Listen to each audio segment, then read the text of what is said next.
couple of things are absolutely broken in leadership today. Not in every business and not in every situation, but for the most part broken. First off, many leaders actually try to change everything around them, but they never look inside.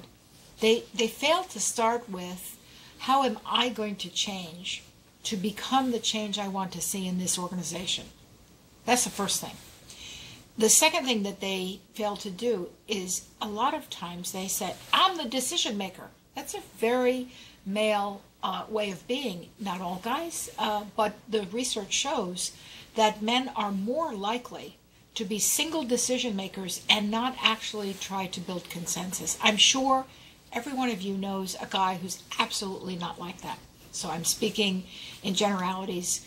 I have to say, my husband, who I adore, is totally like that. But anyway, that's the second thing, building consensus, reaching out to people in the organization, listening to the organization.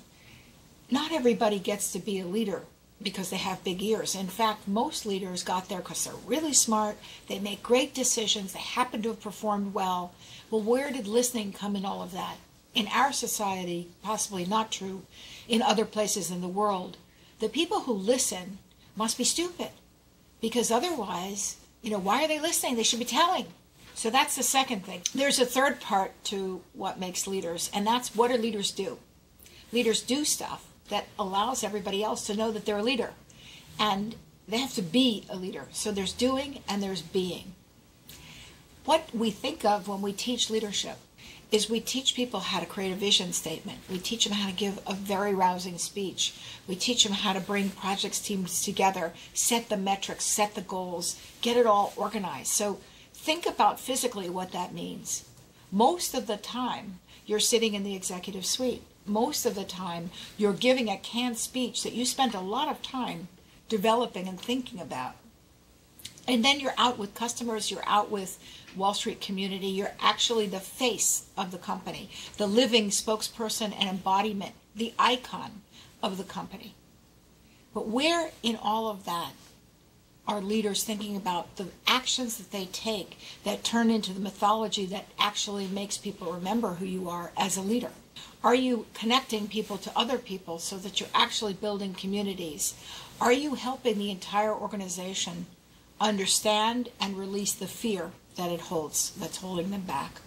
Are you learning from everybody around you what turns them on, what will unlock their potential? And how do you do all that?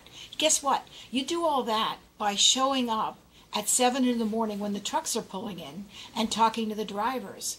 You actually get in the car with the salesman and ride to the account that nobody's ever heard of. You show up in the cafeteria. A lot of guys do that. Very few, though, in comparison to those who take the big office. And in fact, why do we call it the corner office? Because that's the nicest office in the building. It's got the best view and it's got the biggest furniture. Well, gosh, that's not where the act of leadership is happening. That's where you rest after being a leader out in the field.